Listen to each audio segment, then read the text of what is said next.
Mga kabilyarista ulit. Dito naman tayo guys.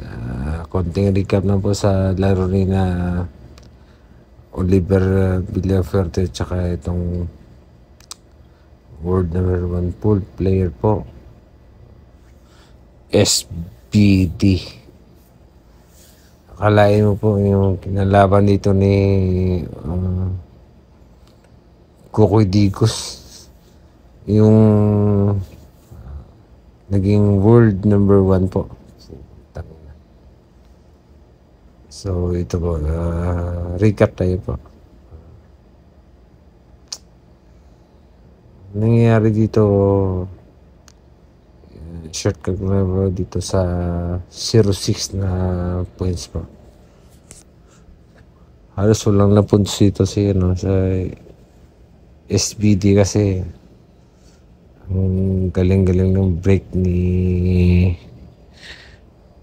Kukoy dito Tsaka yung mga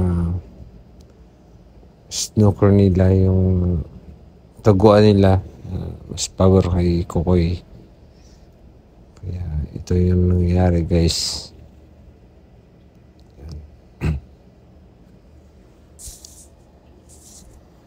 Ang galing dito ni Kukoy guys. Halos walang mintis.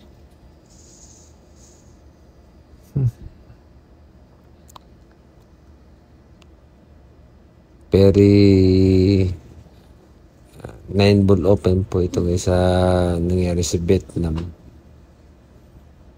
Tsaka race to 9-ball po ito yung laro na ito. At tsaka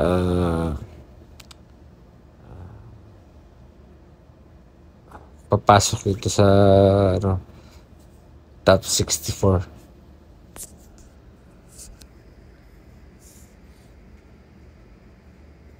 Kaya guys, yung Pinoy player talaga, kailangan talaga ng sponsor.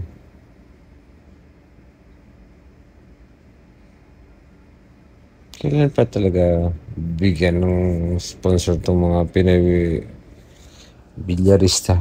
Kasi yung basketball talaga.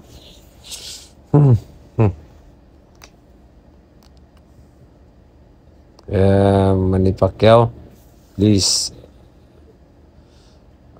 kailangan namin ng yung full support sa Pinoy bilyarista kasi since na ikaw rin, ano ka rin, class A ka nga hindi ka lain ng mga boksingero nga magaling ka rin para sa bilyar. Mr.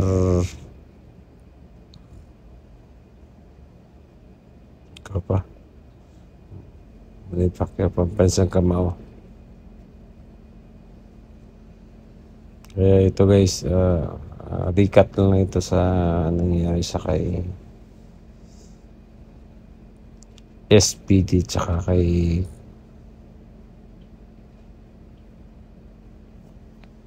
Kukoy Digos.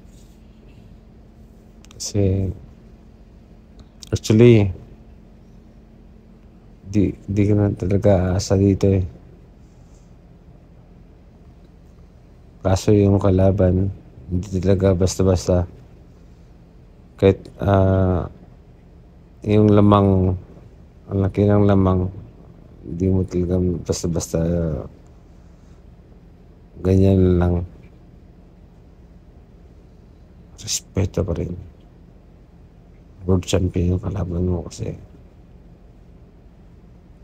Kaya nangyayari dito guys is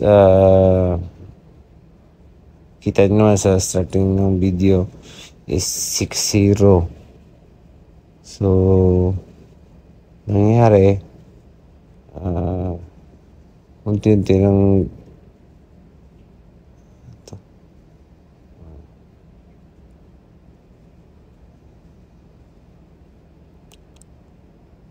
8-3 na. Okay.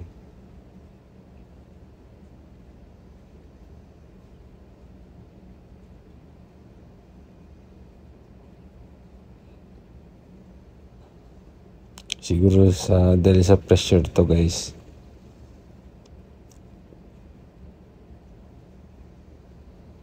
Si Kukoy Digas nga pala guys, pag yung kalaban niya dito sa atin sa Pinas, pag si Carlo Biado, binibigyan siya ng partida na 8-10 or 9-10. Kasi yung world number 1 player natin dito sa Pinas is Carlo Biado. Pasensya na kayo kayo sa akin na boses ko. Ganito talaga.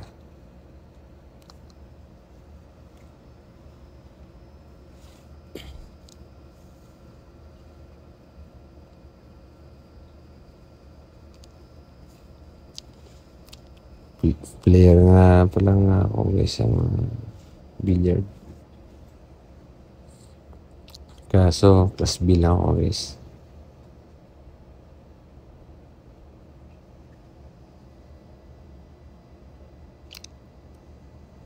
Ito yun na. So 4-8 ang score dito guys. Galing talaga ng SBD dito guys.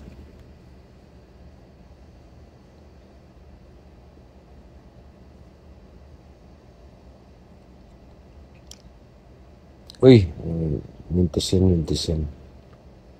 Okay lang.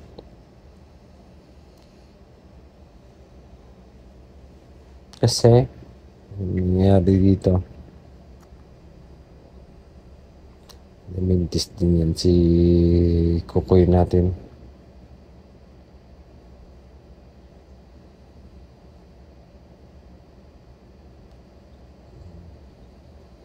Diba, ano yan guys, decision na yun What's up guys? Yun. Bihira yung mangyayari yan guys. Bihira talaga.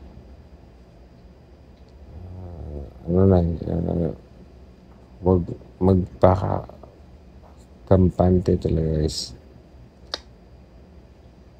Yung kalaban mo talaga, di basta-basta. So, after all,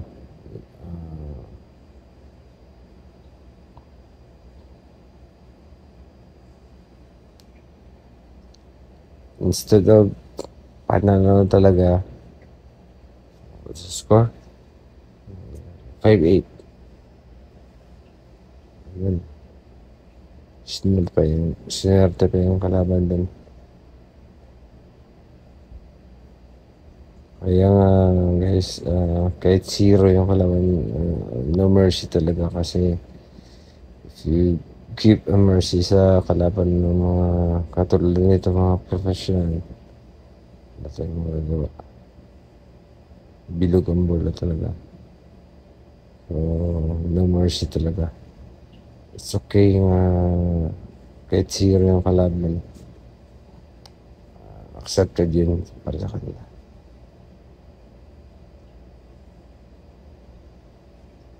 So, better to win. It's okay nga 0 yung kalaban mo. Should not give any mercy. Kasi nakataya talaga yung pangalan dito. Kasi yung mga ginagawa kong mga shortcut na video voice over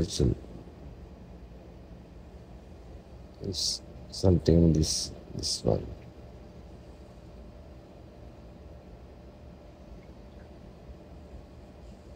Ganun talaga nila ko.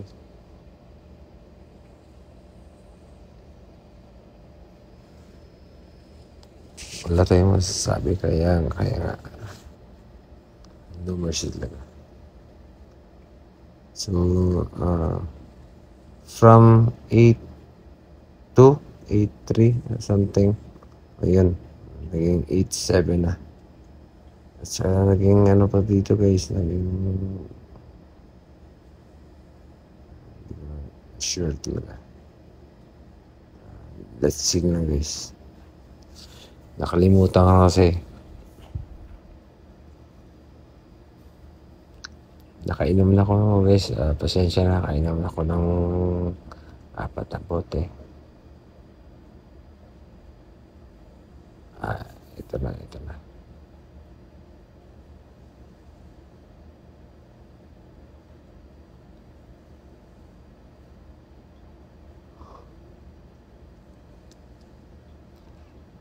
Raise to 9 ba ito?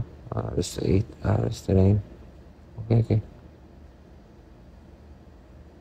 So, maybe this is it guys. Okay. Yan talaga yung Pinoy. Sigurado.